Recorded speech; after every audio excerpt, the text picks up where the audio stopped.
Selamat siang, kami di sini akan mempresentasikan tentang ekonomi kreatif. Jadi apa itu ekonomi kreatif? Ekonomi kreatif adalah sebuah konsep perekonomian ekonomi yang baru dengan mengutamakan kreativitas informasi. Konsep dari ekonomi kreatif ini mengedepankan sumber manusia yang memiliki ide dan pengetahuan digunakan sebagai faktor utama dalam produksi. Selanjutnya ada karakteristik dari ekonomi kreatif. Yang pertama, berbasis pada ide. Artinya, ide menjadi hal utama yang harus dipersiapkan dalam ekonomi kreatif. Ide sangat penting dalam mengembangkan industri kreatif dan akan selalu berkaitan dengan inovasi dan kreativitas. Selanjutnya, adanya kreasi. Ekonomi kreatif menekankan pada pentingnya kreativitas. Maka dari itu, kreativitas dan juga keahlian dalam suatu sektor sangat dibutuhkan dan menjadi salah satu ciri utama dari ekonomi kreatif. Selanjutnya, tidak memiliki batasan. Tidak ada batasan dalam penciptaan produk. Artinya inovasi dan kreativitas dalam penciptaan produk akan selalu terjadi dalam hal ini, tidak memiliki batasan yang pasti. Yang terakhir, mudah diganti. Kreasi dan inovasi harus terus dikembangkan sesuai dengan perkembangan aktivitas ekonomi. Tujuannya agar bisa diterima oleh pasar dan bermanfaat bagi konsumen. Selanjutnya ada faktor pendorong. Yang pertama, kemudahan dalam akses komunikasi dan informasi. Selanjutnya ada kemajuan teknologi. Selanjutnya ada keahlian tenaga kerja. Yang keempat ada ide dan gagasan sebagai ide utama oleh pelaku ekonomi. Selanjutnya, adanya kreasi intelektual dalam sektor usaha. Selanjutnya, ada kegiatan usaha bersifat terbuka dan tidak terbatas. Yang terakhir, menghasilkan produk yang bernilai kreatif. Manfaat ekonomi kreatif. Yang pertama, menciptakan lapangan kerja baru. Yang kedua, meningkatkan inovasi di berbagai bidang. Yang ketiga, mengurangi angka pengangguran. Yang keempat, membuat masyarakat lebih kreatif. Sektor-sektor ekonomi kreatif. Yang pertama ada periklanan, ada arsitektur, pasar barang seni, kerajinan, desain, fashion, film, video, dan fotografi, permainan interaktif, musik, seni pertunjukan, penerbitan dan percetakan, layanan komputer dan software, radio dan televisi, riset dan pengembangan, kuliner. Selanjutnya akan dibacakan oleh Yus.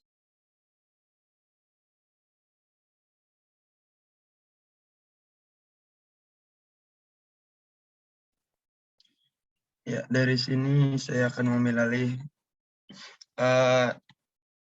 Macam-macam sektor itu ada perikanan. Perikanan itu adalah kegiatan ini berkaitan dengan jasa periklanan, yakni komunikasi satu arah dengan menggunakan medium tertentu.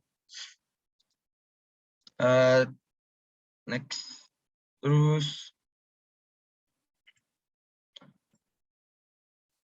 arsitektur.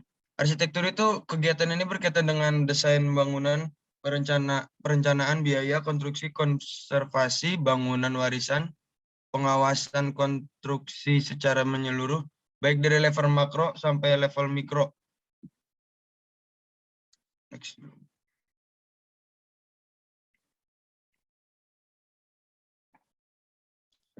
Untuk pasar barang seni itu adalah kegiatan ini berkaitan dengan perdagangan barang-barang asli, unik, dan langka, serta memiliki nilai estetika dan sejarah yang tinggi. Itu ada contoh pasar barang di sebelah kirinya. Next.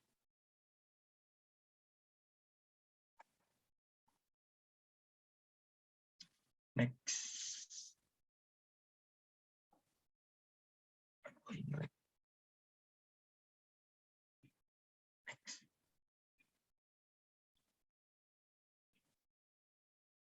Untuk kerajinan ini kegiatan ini berkaitan dengan kreasi, produksi dan distribusi produk. Nah, meliputi barang kerajinan yang terbuat dari batu berharga, serat alam maupun buatan kulit dan lain-lain. Contohnya itu kayak batik, terus juga ada juga contoh kerajinan itu yang di sebelah kiri, seperti cawan gitu. Ada yang dari batu-batuan, ada yang dari kulit. Kulit itu seperti tas, serat alam, dan lain-lain, banyak lagi.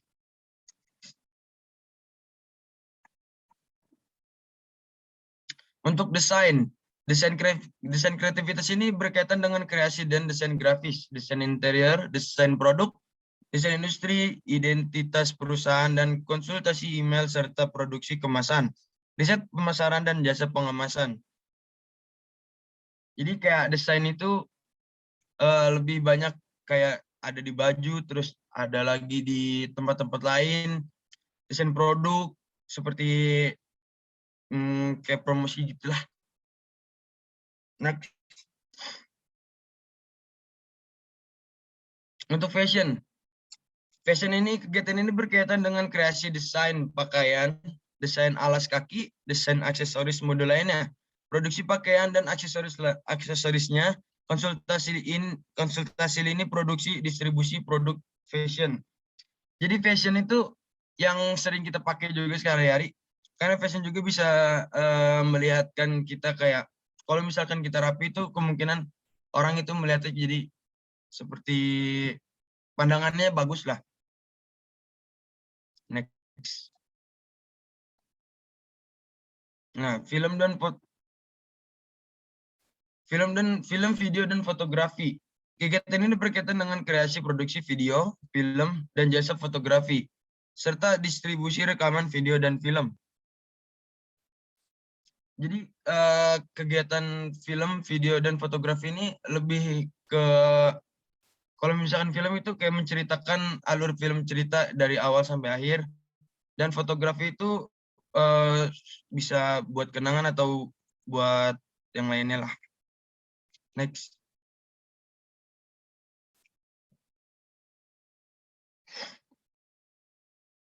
Permainan interaktif.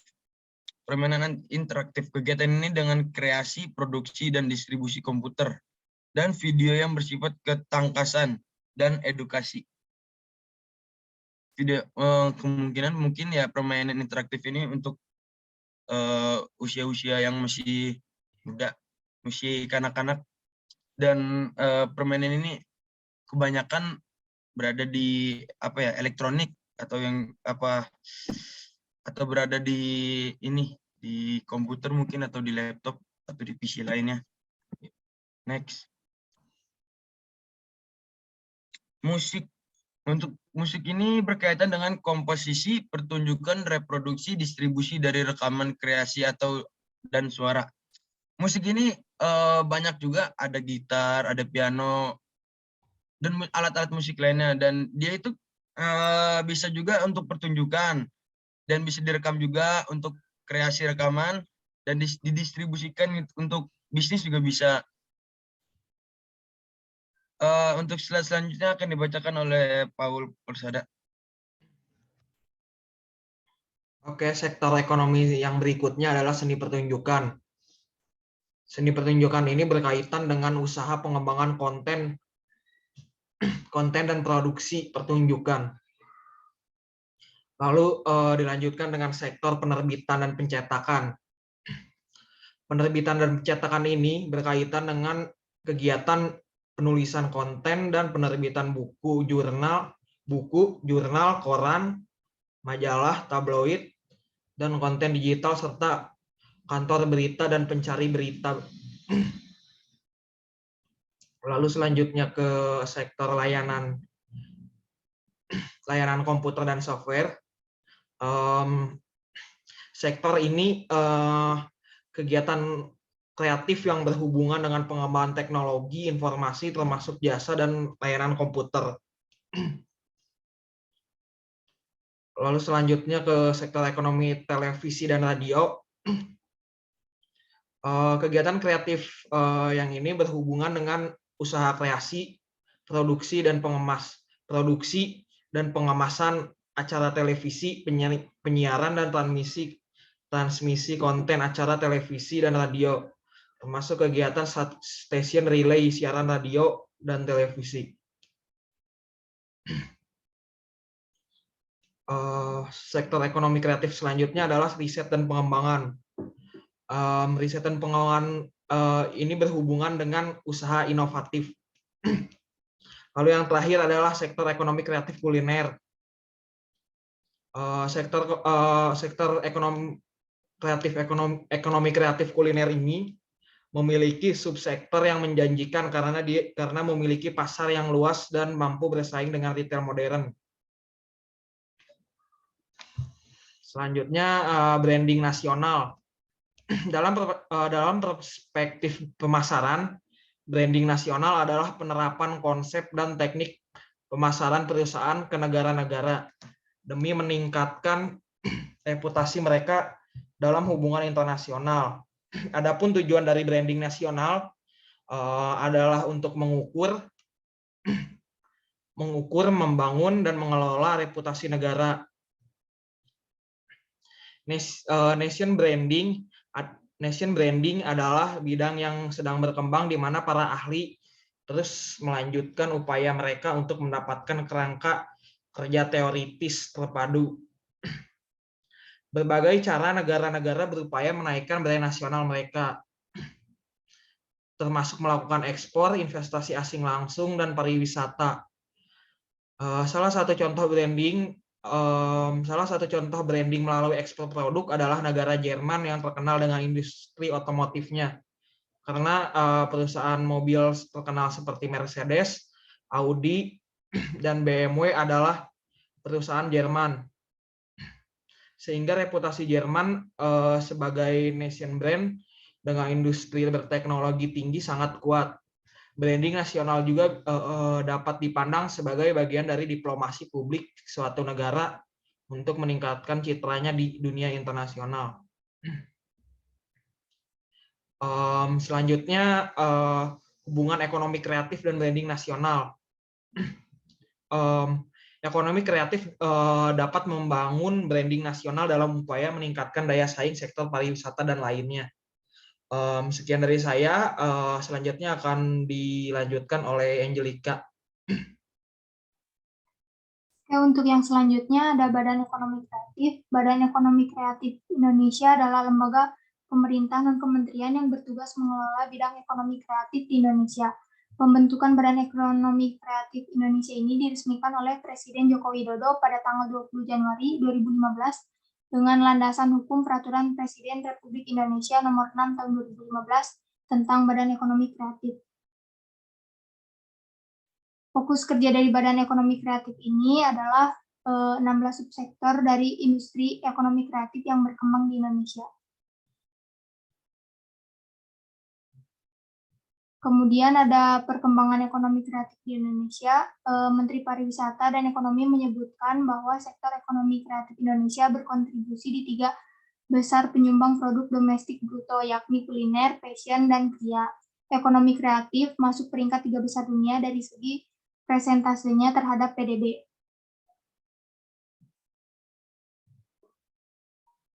Kemudian ada kontribusi ekonomi atau industri kreatif terhadap GDP dan penyerapan tenaga kerja. Di Indonesia sendiri, sektor ekonomi kreatif telah berkembang pesat. Pada tahun 2017 misalnya, sektor ini menyumbangkan sebesar 990 triliun dengan menyerap tenaga kerja sebanyak 17,4%. Dan tahun ini diproyeksikan menyumbang PDB sebesar 1.041 triliun dan menyerap tenaga kerja sebanyak 18,2%. Sekian penjelasan materi tentang ekonomi kreatif yang dapat kami jelaskan. Lebih kurangnya mohon maaf. Sekian dan terima kasih.